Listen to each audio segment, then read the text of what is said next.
Imaginez, vous êtes accroupi derrière une colonne de marbre dans les salles les plus sacrées du Vatican. L'air est épais de fumée d'encens et de quelque chose de bien plus enivrant. Nous sommes en 1501, et à travers les ombres projetées par des candélèbres vacillants, vous assistez à ce que nul œil ne devrait jamais voir à l'intérieur de ces murs saints. Le bruit de la soie frottant contre la pierre se mêle à des rires qui résonnent dans les couloirs où marchaient autrefois des saints. Votre cœur bat à tout rompre lorsque vous réalisez que vous allez assister à la soirée la plus scandaleuse de l'histoire papale. Une orgie si dépravée qu'elle ferait rougir de honte même les Romains de l'Antiquité. L'air d'octobre porte l'odeur de châtaigne rôtie à travers les appartements du Vatican. Mais ce soir, ces humbles noix deviendront des accessoires d'un spectacle qui ternira à jamais la réputation de l'Église catholique. Dans les appartements privés de César Borgia, fils du pape Alexandre VI, 50 courtisanes se préparent pour une soirée qui sera consignée dans le journal le plus secret de la Rome de la Renaissance, conservé dans les archives du Vatican pendant des siècles comme une confession interdite cachée sous des couches de prières pieuses. Avant de plonger dans ces histoires oubliées de survie et de souffrance, si vous aimez découvrir les vérités cachées de l'histoire, n'hésitez pas à cliquer sur le bouton « J'aime » et à vous abonner pour plus de contenu comme celui-ci. Et n'hésitez pas à commenter ci-dessous pour me faire savoir d'où vous écoutez. Je trouve incroyable que nous explorions ces anciennes histoires ensemble, de différents endroits du monde, connectés à travers le temps et l'espace par notre curiosité commune pour le passé. L'homme qui est devenu connu comme le pape le plus perverti de l'histoire est né Rodrigo de Borja le 1er janvier 1431 dans la ville espagnole de Chiva, près de Valence. La poussière des routes espagnoles s'accrochait à ses souvenirs d'enfance, mais le destin l'emporterait loin de ses humbles débuts, vers les couloirs de marbre du pouvoir du Vatican. Son oncle, Alphonse de Borja, avait déjà commencé à gravir les échelons ecclésiastiques. Et lorsqu'Alphonse devint le pape Calixtus III en 1455, le destin du jeune Rodrigo était scellé comme de la cire sur une bulle papale. À 25 ans, Rodrigo fut nommé cardinal-diacre, non pas grâce à une vocation divine ou à une dévotion spirituelle, mais grâce à l'ancien art du népotisme qui coule dans les veines de l'Église comme du poison dans le corps d'un mourant. Le jeune Espagnol arriva à Rome avec la faim dans les yeux et l'ambition brûlant dans sa poitrine, prêt à dévorer toutes les opportunités que la ville éternelle pourrait offrir. Rome, à la fin du XVe siècle, était une ville de contradictions qui aurait fait pleurer Dante de reconnaissance. Le jour, les pèlerins s'agenouillaient avec révérence devant des autels dorés, leurs prières s'élevant comme de la fumée vers le ciel. La nuit, les mêmes rues étaient témoins de transactions qui rendaient les marchands de chair plus riches que leurs rêves les plus fous. La cour papale était devenue un marché où tout, y compris le salut même, avait un prix écrit en ducat d'or. Rodrigo Borgia comprenait ce monde mieux que la plupart. Il accumulait des richesses avec la précision méthodique d'une araignée tissant sa toile, collectant des bénéfices ecclésiastiques à travers l'Europe comme un marchand accaparant des pierres précieuses. Son style de vie était celui d'un prince de la Renaissance plutôt que d'un homme de Dieu. Banquets somptueux, palais magnifiques et une succession de maîtresses qui lui donnaient des enfants avec la régularité des récoltes saisonnières. La plus importante de ces relations fut celle avec Vanozza Catanei, une noble romaine dont la beauté n'était égalée que par sa compréhension des eaux troubles de la politique papale. Entre 1474 et 1482, elle lui donna 4 enfants qui allaient devenir des personnages centraux dans le sombre drame qui allait se dérouler: Juan, César, Lucia et Giofre. Chaque enfant représentait une pièce d'échec dans le grand jeu de pouvoir de Rodrigo, leur vie sacrifiée sur l'autel de l'ambition écrasante de leur père. Même en tant que cardinal, le comportement de Rodrigo scandalisait Rome, ce qui n'était pas un petit exploit dans une ville où le scandale était aussi courant que le pain du matin. Le pape Pie II lui écrivit une lettre cinglante en 1460 condamnant sa conduite à Sienne qui avait choqué toute la ville et la cour. Mais la honte était un luxe que Rodrigo ne pouvait pas se permettre. Il avait un papa à gagner, et les réserves morales étaient des obstacles à surmonter plutôt que des principes à honorer. Le conclave d'août 1492 se déroula comme une danse de corruption soigneusement chorégraphiée. Derrière des portes closes dans la chapelle Sixtine, sous le futur chef-d'œuvre de Michel-Ange, 23 cardinaux se réunirent pour choisir le prochain vicaire du Christ. L'or changeait de main avec la fluidité de l'eau. Des promesses étaient chuchotées comme des prières, et des bénéfices étaient distribués comme des hosties. Lorsque la fumée se dissipa enfin le 11 août 1492, Rodrigo Borgia émergea comme le pape Alexandre VI, une victoire obtenue grâce à ce que les contemporains reconnaissaient ouvertement comme de la simonie, l'achat et la vente de charges ecclésiastiques. Les Romains célébrèrent étonnamment. Ils s'étaient habitués à leur cardinal espagnol, et ils anticipaient un pontificat de magnificence et d'énergie. Des feux de joie illuminaient les 7 collines. Des processions aux torches serpentaient dans les rues anciennes, et des arcs de triomphe s'élevaient comme des prières manifestées en pierre et en bois.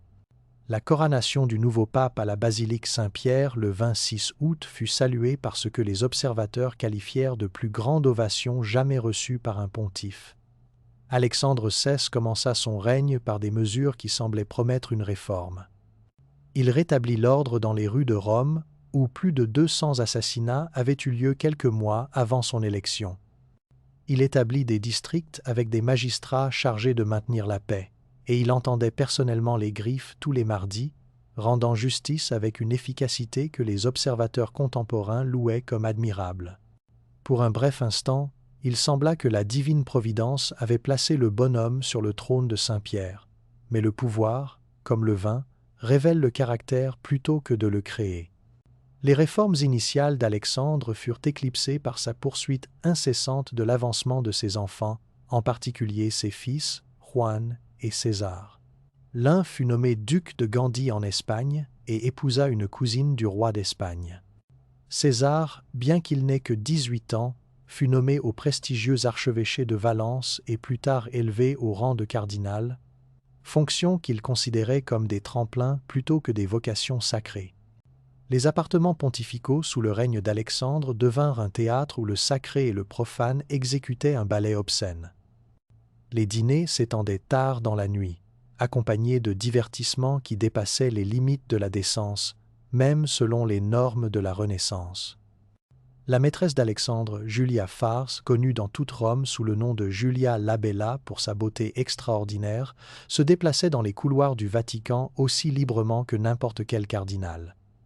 Sa présence rappelait constamment que les vœux spirituels du pape avaient été foulés aux pieds par des désirs terrestres.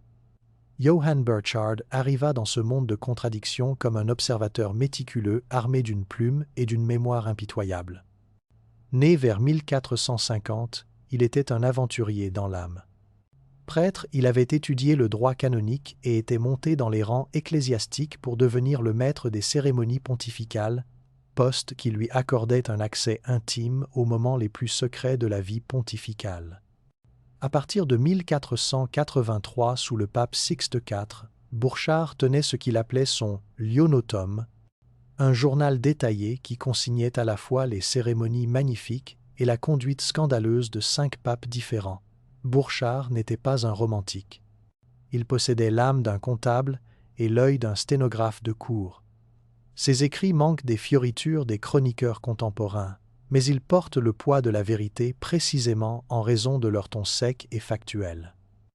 Il consignait les cérémonies papales avec le même souci du détail que les scandales du Saint-Siège, créant ainsi un document qui finirait par déranger même les archivistes les plus endurcis du Vatican. Le maître des cérémonies occupait une position unique au sein de la hiérarchie papale. Il n'était ni assez haut placé pour participer à la corruption, ni assez bas pour être exclu de la connaissance des faits. Telle une ombre projetée par une lumière de bougie, il se déplaçait dans les espaces les plus intimes du Vatican, observant tout en semblant n'avoir que peu d'importance. Les cardinaux lui confiaient des questions de cérémonial et oubliaient sa présence au moment où la discrétion aurait dû prévaloir. Cette invisibilité devint son plus grand atout en tant que chroniqueur des vices papaux.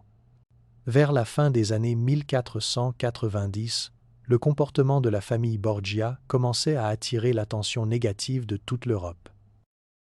Le fils aîné d'Alexandre, Juan, était devenu duc de Gandie, mais son caractère s'avéra aussi corrompu que son élévation était injustifiée. Des histoires circulaient sur sa cruauté, ses excès sexuels et son incompétence en tant que commandant militaire. Le Benjamin de la dynastie Borgia devenait un fardeau que même son père dévoué ne pouvait ignorer. Les événements du 14 juin 1497 changèrent tout. Le corps de Juan fut découvert flottant dans le Tibre, la gorge tranchée et le corps portant 9 blessures. Le meurtre provoqua un choc à Rome et frappa Alexandre d'un chagrin si profond que les observateurs se demandèrent si la justice divine avait enfin frappé la famille Borgia. Pendant 3 jours et 3 nuits, le pape refusa de manger et de dormir, pleurant à huis clos comme un homme brisé plutôt que le puissant pontife qui avait autrefois intimidé les rois. Dans son affliction, Alexandre annonça un programme de réforme de l'Église. Il demanda des mesures pour limiter le luxe de la cour papale, réorganiser la chancellerie apostolique et réprimer la simonie et le concubinage. Pendant un bref instant, il sembla que la tragédie personnelle pourrait accomplir ce que des années de critiques avaient échoué à réaliser. Une commission de cardinaux et de canonistes commença à rédiger des ordonnances qui anticipaient les réformes du Concile de Trente, encore à des décennies de distance. Mais le chagrin, comme tout le reste dans le caractère d'Alexandre, s'avéra temporaire. En quelques mois, les propositions de réforme furent oubliées, rangées comme des lettres d'amour embarrassantes de la jeunesse. L'attention du pape se tourna vers ses enfants survivants, en particulier César, dont la volonté de faire et l'ambition impitoyable allaient désormais diriger l'agenda familial. Si Juan avait été le cœur d'Alexandre, César était son épée, acérée, froide et totalement dépourvue de conscience.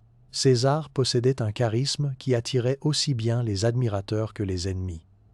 Grand, beau et doté d'une intelligence proche du génie, il était initialement destiné à l'Église, comme son père.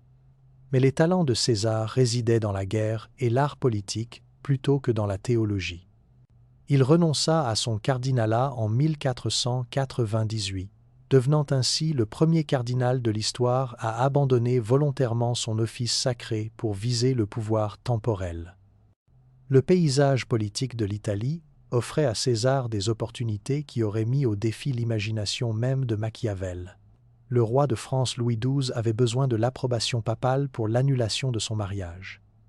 Alors que divers duchés italiens étaient prêts à être conquis par un commandant suffisamment impitoyable, Alexandre vit dans ces circonstances une chance de créer un royaume pour son fils, même si cela signifiait s'allier à des envahisseurs étrangers contre ses compatriotes italiens.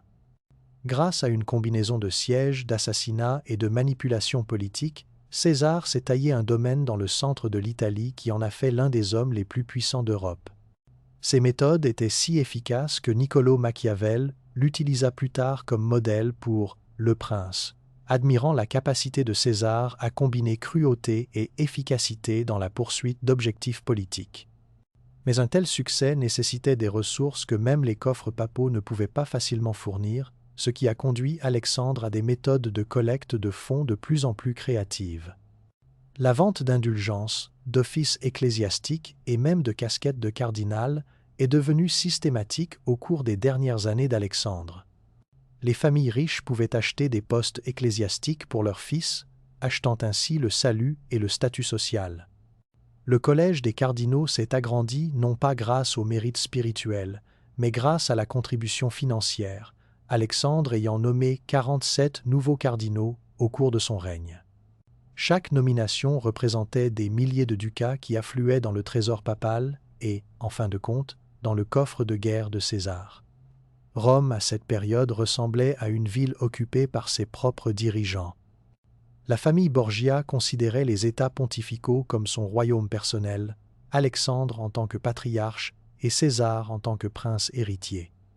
Lucrèce, malgré la réhabilitation ultérieure de sa réputation, a été utilisé comme pion politique dans des alliances matrimoniales qui servaient les intérêts familiaux plutôt que son bonheur personnel. Son premier mariage avec Giovanni Sforza a été annulé pour cause d'impuissance lorsque les circonstances politiques ont changé, et elle a été rapidement remariée à Alphonse de Bisceglie, qui a été plus tard assassiné, peut être sur ordre de César. lorsque cette alliance ne servait plus les intérêts des Borgia.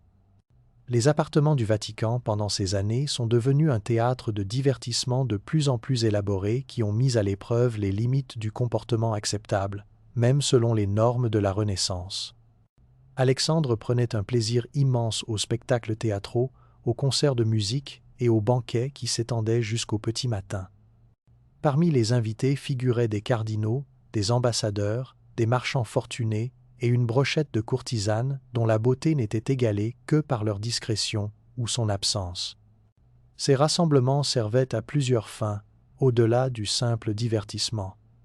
Ils constituaient des démonstrations de la richesse et du pouvoir pontificaux, des occasions de négociations politiques et des tests de loyauté parmi les partisans d'Alexandre. Les cardinaux qui participaient au divertissement du pape étaient impliqués dans son comportement, les rendant réticents à le critiquer ou à le trahir. Ceux qui refusaient les invitations se désignaient comme des ennemis potentiels, sujets à la vengeance qui avait frappé tant d'opposants des Borgia. À l'automne 1501, la famille Borgia était au sommet de son pouvoir et peu être de sa corruption. César avait achevé avec succès sa conquête de la Romagne, recevant les éloges des observateurs militaires de toute l'Europe. Alexandre avait surmonté diverses crises politiques, notamment l'invasion de Charles VIII et les conflits en cours avec les familles nobles rivales. L'année jubilaire 1500 avait attiré des centaines de milliers de pèlerins à Rome, remplissant à la fois le trésor papal et les bordels de la ville avec un enthousiasme égal. C'est dans cette atmosphère de triomphe et de décadence morale que César Borgia conçut ce qui allait devenir connu sous le nom de banquet des châtaignes. La motivation exacte de l'événement reste obscure. Était-ce une célébration, un théâtre politique, ou simplement l'aboutissement logique d'années de comportements de plus en plus scandaleux? Les sources contemporaines offrent diverses explications, mais elles s'accordent sur les faits essentiels qui auraient choqué même les observateurs expérimentés des vices pontificaux. Le 31 octobre 1501, la veille des Toussaints, date où la frontière entre le sacré et le profane était traditionnellement considérée comme la plus ténue. La date avait été choisie délibérément, ou il se peut que ce soit une simple coïncidence que la plus infâme orgie papale de l'histoire ait eu lieu une nuit où l'on disait que les fantômes se promenaient librement parmi les vivants. Dans les deux cas, le symbolisme était parfait. Une nuit consacrée à la mémoire des morts, la famille Borgia s'apprêtait à commettre des actes qui tueraient ce qui restait de la dignité papale. Les appartements du Vatican occupaient une partie du palais papal qui avait été magnifiquement décoré par Pinturicchio au début du règne d'Alexandre. Les murs peints en fresque représentaient des scènes de la mythologie classique et de l'histoire chrétienne, créant un décor ironique pour des événements qui n'appartenaient à aucune de ces traditions. Ces salles étaient conçues pour mettre en valeur la richesse et la sophistication culturelle du pape Borgia, mais sont devenues le cadre d'une soirée qui a résumé tout ce que les critiques avaient accusé la famille de représenter. La liste des invités de cette soirée révélait l'ampleur de la corruption orchestrée par les Borgia. Des cardinaux qui auraient dû passer la soirée en prière côtoyaient des nobles romains dont la richesse avait acheté le silence concernant les scandales papaux précédents. Des diplomates de diverses cours européennes étaient présents, être considérant la soirée comme une occasion de recueillir des informations sur les intentions papales, ou être simplement attirés par la curiosité de voir jusqu'où les Borgia pousseraient les limites de la décence. Mais les véritables stars de la soirée étaient les 50 courtisanes que Césari avait rassemblées pour le divertissement de ses invités. Il ne s'agissait pas de prostituées ordinaires arrachées aux rues de Rome, mais de femmes sophistiquées qui comprenaient l'art délicat de procurer du plaisir tout en maintenant la discrétion exigée par les hommes puissants. Beaucoup avaient déjà participé à des divertissements papaux. Elles connaissaient les règles du jeu et les récompenses qui attendaient celles qui plaisaient à leurs clients influents. Johann Burchard, en tant que maître des cérémonies, était présent ce soir-là, non pas comme participant, mais comme observateur. Ses fonctions officielles l'obligeaient à être disponible pour toute cérémonie qui pourrait survenir, même lors de divertissements privés. Cette obligation professionnelle le plaçait dans la position idéale pour témoigner et enregistrer des événements que d'autres observateurs auraient préféré oublier. Son récit, rédigé en latin, avec le détachement clinique d'un médecin légiste, conserve des détails qui éclairent à la fois les événements spécifiques de cette soirée et le climat moral plus large du pontificat d'Alexandre VI. Selon le compte-rendu méticuleux de Bourchard, la soirée commença assez conventionnellement par un dîner servi dans les appartements privés de Césarie. Le repas comprenait des mets délicats adaptés à la saison et au statut social des invités, accompagnés de vins des caves pontificales, soigneusement vieillis dans les caves romaines. La conversation coula aussi facilement que le vin, abordant la politique, les campagnes militaires et le mécénat artistique, des sujets qui permettaient à la compagnie réunie de démontrer sa sophistication et son raffinement culturel. L'atmosphère commença à changer lorsque les serviteurs essuyèrent les assiettes de dîner et que le véritable divertissement de la soirée commença. Les 50 courtisanes, vêtues de soieries et de velours soigneusement sélectionnés pour mettre en valeur leurs atouts physiques, commencèrent à danser pour les invités. La musique, interprétée par des musiciens qui avaient prêté serment de secret sur les événements de la soirée, créait des rythmes qui encourageaient des mouvements de plus en plus intimes. Ce qui suivit défia même les définitions larges des comportements acceptables qui s'étaient développés pendant le pontificat d'Alexandre VI. Comme Bourchard l'a enregistré avec sa précision caractéristique, les femmes dansaient initialement vêtues, mais au fur et à mesure que la soirée avançait et que le vin continuait de couler, les vêtements étaient progressivement abandonnés jusqu'à ce que les artistes se produisent complètement nus. Cette transformation, passant d'un divertissement conventionnel à une exhibition explicite, s'est opérée progressivement, permettant aux invités de s'adapter à leur niveau de confort, mais de manière suffisamment décisive pour qu'aucun ne puisse prétendre ignorer la direction finale de la soirée. Le cœur du divertissement de la soirée impliquait les châtaignes qui ont donné son nom au banquet. Des serviteurs ont retiré les candélébres des tables de la salle à manger et les ont placés par terre autour de la pièce, créant des flaques de lumière vacillantes séparées par des zones d'ombre. Des châtaignes étaient éparpillées sur le sol entre ces sources de lumière, et les courtisanes nues recevaient l'ordre de ramper à quatre pattes pour les ramasser, leur corps illuminé par la lumière des bougies alors qu'elles traversaient le parcours d'obstacles improvisés. Le pape Alexandre VI, selon le récit de Bourchard, a assisté à ces événements d'une place d'honneur, accompagné de César et de Lucrezia. La présence de la fille du pape à un tel événement a intrigué les historiens pendant des siècles. Était-elle une participante consentante à la corruption familiale ou une victime de circonstances indépendantes de sa volonté? Les sources contemporaines offrent des interprétations contradictoires, mais toutes s'accordent pour dire qu'elle était présente au moment où la soirée atteignait son apogée de dégradation. La phase finale du divertissement impliquait des compétitions entre les invités masculins pour voir qui pouvait avoir des relations sexuelles avec le plus grand nombre de courtisanes. Des prix étaient offerts, des tuniques de soie, des chaussures, des barrettes et d'autres articles de luxe qui représentaient une valeur significative à une époque où ces biens étaient en grande partie faits à la main. Les compétitions étaient publiques, les serviteurs tenant le compte des performances de chaque participant, transformant une connexion humaine intime en un spectacle pour le divertissement papal. Le récit de Bourchard sur ces événements a été conservé dans les archives secrètes du Vatican, à l'abri des regards publics pendant des siècles. Lorsque le pape Léon XIII a ouvert les archives aux chercheurs à la fin du XIXe siècle, il a spécifiquement exprimé sa réticence à autoriser l'accès à des documents qui pourraient nuire à la réputation d'Alexandre VI.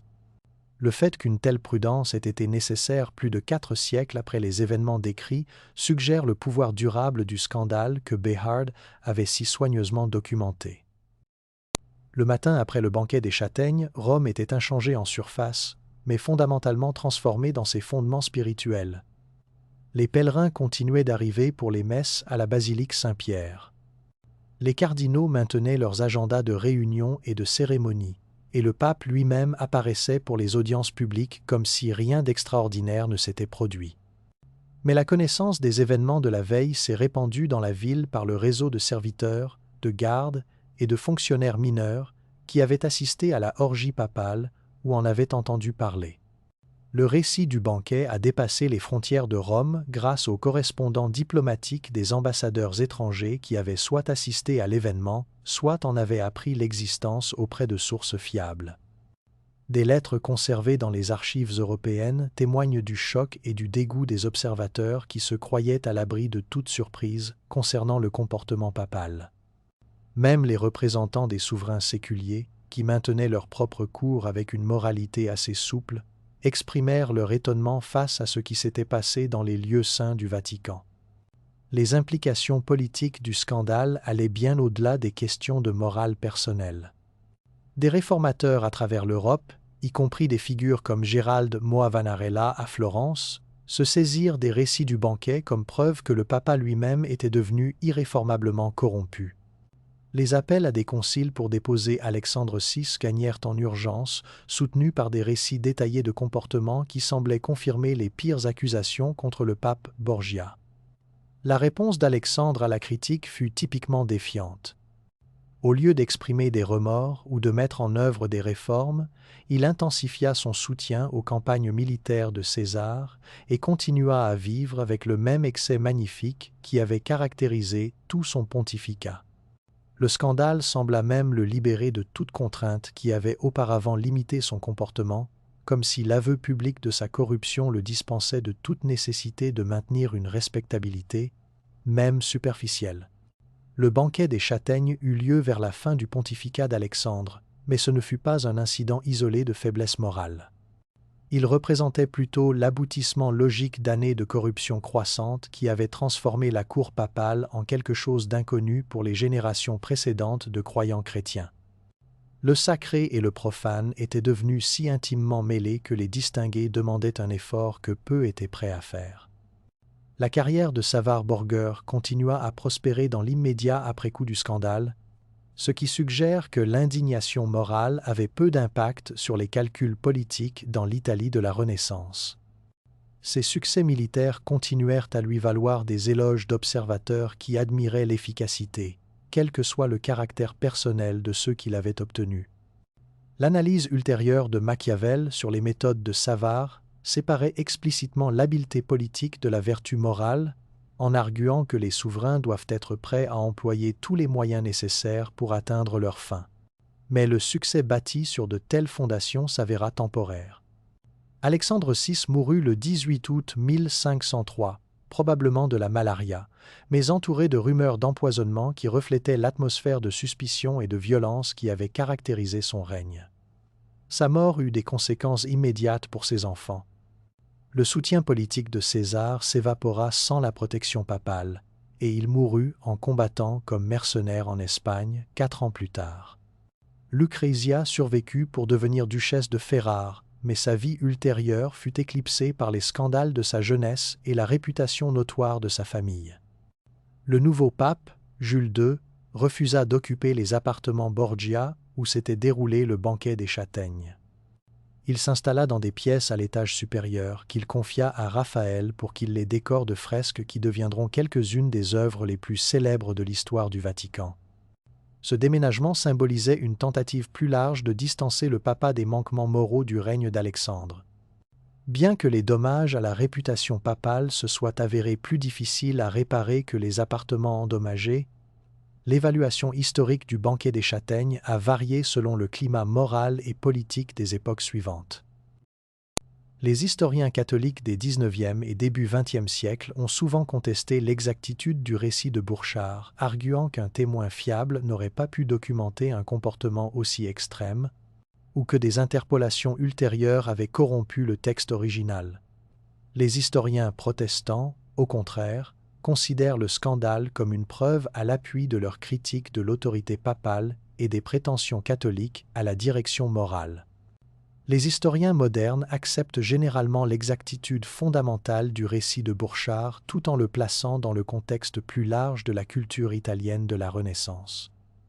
Ils notent que les exhibitions sexuelles et les divertissements publics impliquant des prostituées n'étaient pas rares parmi les souverains séculiers de l'époque, ce qui rend le comportement d'Alexandre choquant principalement en raison de sa position de chef de l'Église catholique, plutôt que parce que de tels comportements étaient inconnus dans la société contemporaine.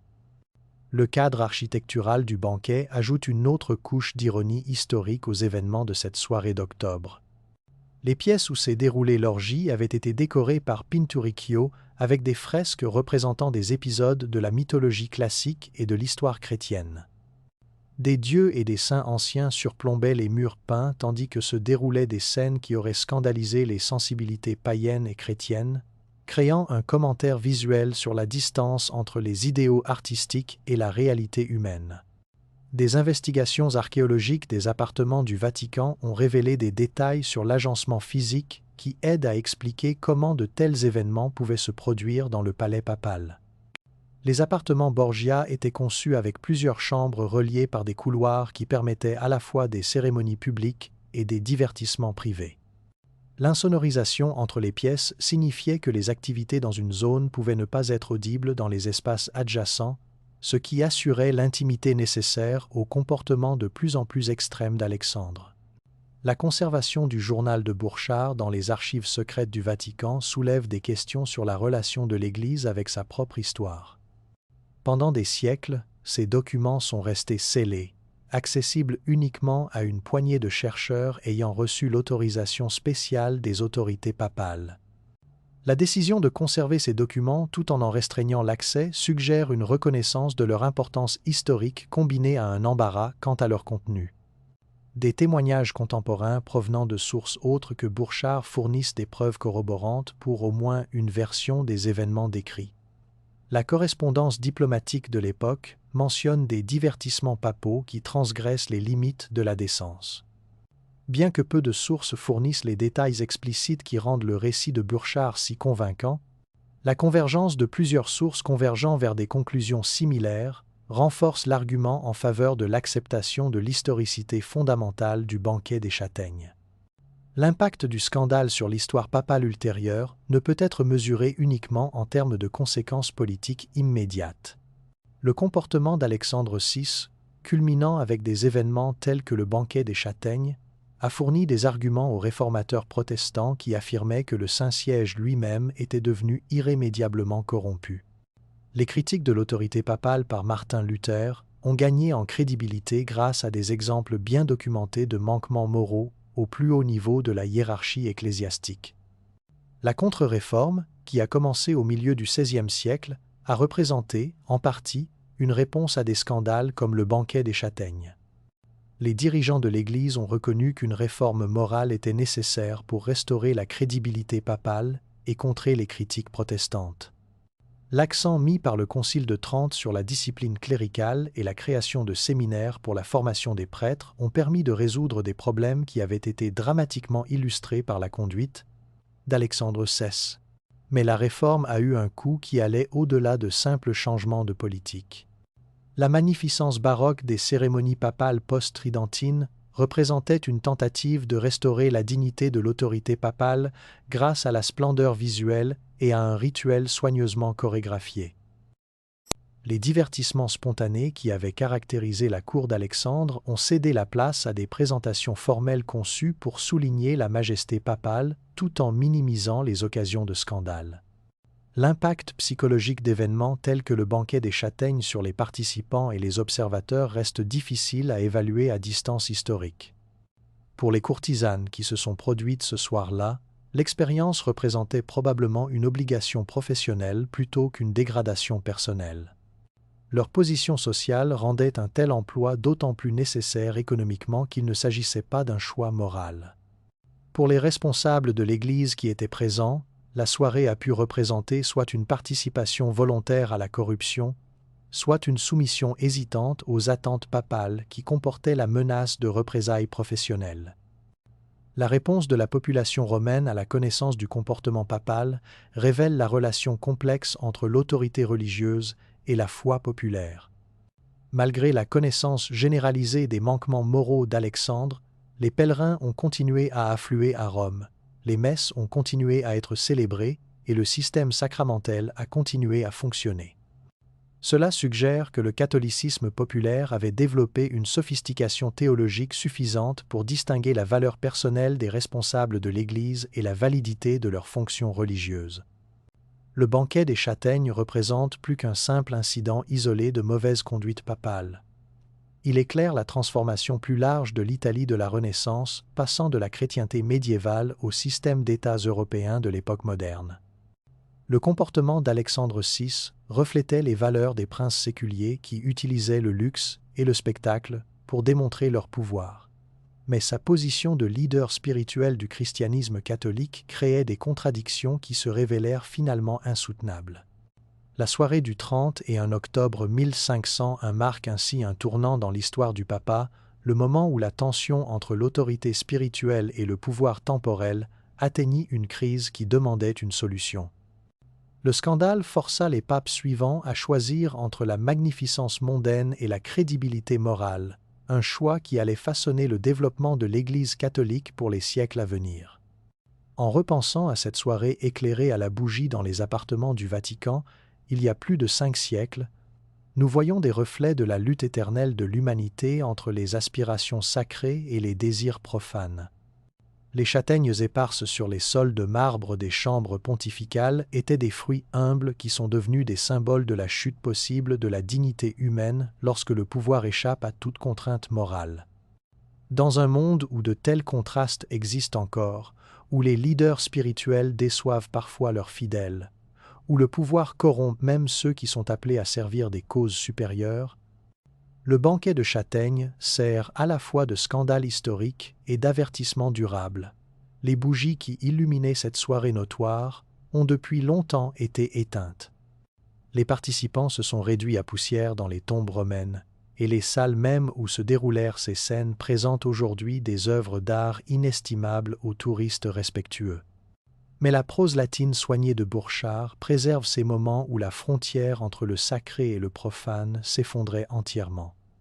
Lorsque le vicaire du Christ devenait indiscernable du plus dissolu des empereurs romains, et lorsque les châtaignes éparses sur les sols de marbre témoignaient de la distance entre l'ambition humaine et l'appel divin. En fin de compte, c'est peu, être là le véritable sens de l'orgie interdite d'Alexandre VI, non pas comme preuve d'un échec moral individuel, mais comme un miroir reflétant la capacité humaine éternelle, à la fois à la transcendance et à la dégradation. La même espèce qui a construit des cathédrales imposantes et créé des œuvres d'art religieux sublimes s'est également réunie dans les chambres pontificales pour assister à des spectacles qui remettaient en question les fondements même de l'autorité spirituelle. Les châtaignes éparses sur les sols du Vatican ont été ramassées avant l'aube. Mais les questions qu'elles représentent sur le pouvoir, la foi et la nature humaine continuent de s'éparpiller sur les pages de l'histoire, attendant que chaque génération décide ce qu'elle fera de l'héritage laissé par le pape le plus dépravé qui ait jamais prétendu détenir les clés du paradis.